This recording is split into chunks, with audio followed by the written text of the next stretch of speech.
So it's Justin Morgan here at the Sinclair Community College in the automotive building. I wanted to talk to you a little bit today about used car purchases. Those are one of those things that people make those purchases usually on a whim, and sometimes they don't do their research. And one of the biggest disappointment things is when you purchase one of those cars and you find out that it's not the quality that you had intended, or the car that you had thought you had bought is not the car that you now have.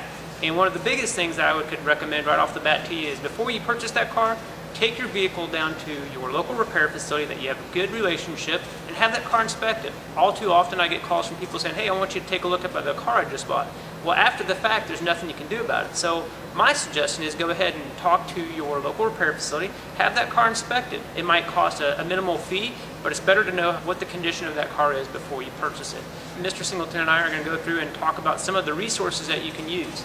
Some of those resources might include doing your research up front. So don't just go out on Saturday and buy that car. Go ahead and look on places like Auto Trader, Craigslist. Those are some of the resources to purchase cars, but also do your research. Look at NADA, Kelley Blue Book. Both of those sites are good ideas to get an idea of how much that car is worth. So if the car is, asking price is $6,000, and you go on and you look up the Blue Book value or the NADA value, and it's saying $4,000, that's something that you want to look into. So we want to make sure that we use those resources before we purchase the car. The one thing I'd also offer, if it sounds like it's too good to be true, most likely it is. So that's one of the worst things too, is everybody thinks they're going to find that car that they're getting the deal of the century on, and a lot of times I hate to tell you, but that's just not the case. You just want to find a vehicle that is a fair value basically for the price that the customer or the repair facility is asking. So that's probably one of the first things that we can offer. So a couple other things to keep in mind too is interest rates. So something that you want to think about is if you're going to have to take out a loan, is what is that price of that vehicle?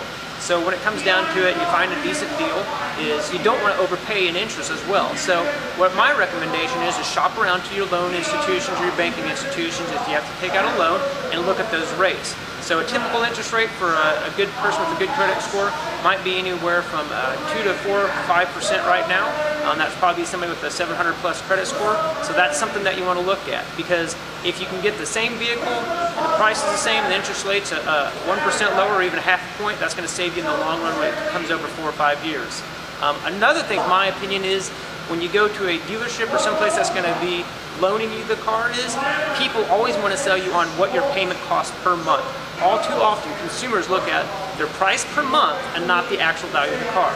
So if we take a car that's overpriced by $2,000, all they want to do is extend the term on you, and that's not a good financial decision. Even though you can afford it easier, that's now you're going to be upside down in a car that's not worth the value that you just paid for the car that day, and that's a bad decision on your part. So you want to make sure that you look up the book value. If you're not comfortable with NADA or Kelley Blue Book, the one thing that I would tell you is go ahead and call your loan institution, and they will actually look through it and look it up for you, because they are also going to help you with that resource as well. You'll just need to know the year, make, model, and any of the options, or possibly the vehicle identification number that can be found in the door jamb or over here on the vehicle itself on the lower portion of the dash. So some things to keep in mind. Other items to look at is maybe your the salvage title versus a clear title. If it's a very good deal and it says something about a salvage title, sometimes those are okay vehicles if they've been inspected, but you definitely want to know that the banking institutions or loan institutions are probably not going to loan you money on that. Usually most institutions will not, or maybe 50% of its value. The other thing is the resale value is going to be significantly lower, and it's going to be harder to find a buyer for those vehicles. That's something else you want to keep in mind. So those are some tips that we wanted to go on ahead before we start our research on this 2010 Ford Fusion we have here. That's a used car purchase, and we're going to be looking at it and taking you through the process of purchasing a used car to make a good decision on that next vehicle that you want to buy. So one of the things that we're going to be taking a look at is Kelley Blue Book value. This is similar to NADA value, and this is a resource that you can look up to see if the price that's being asked for the vehicle is within reason or a reasonable deal.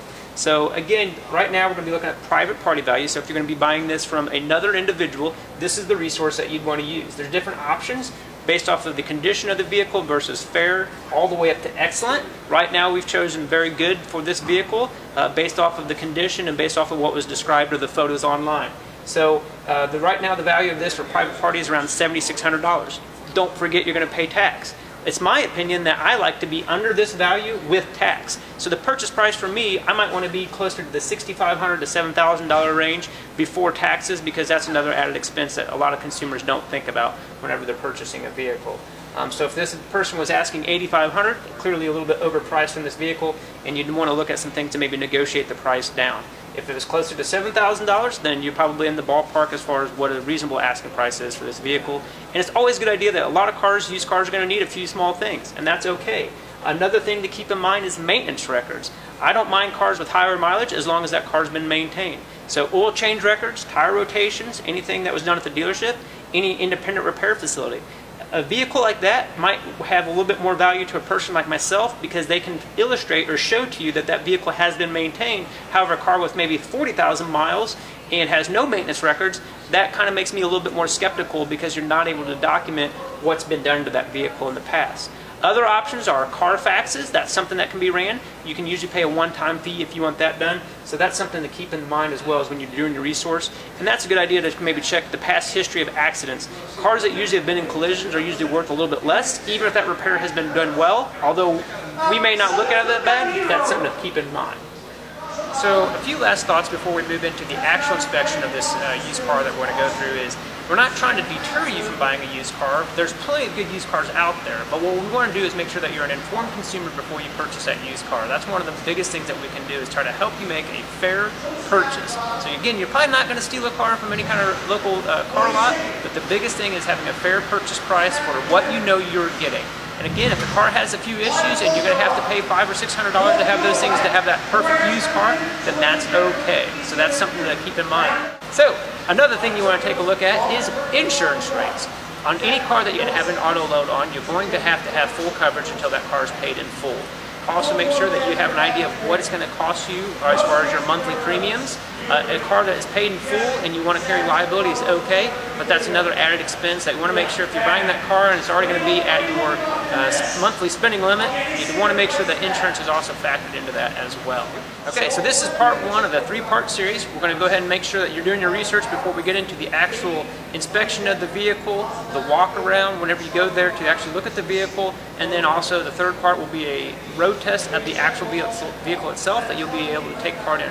So Mr. Singleton will be helping me out with parts 2 and 3, and you'll be seeing him next.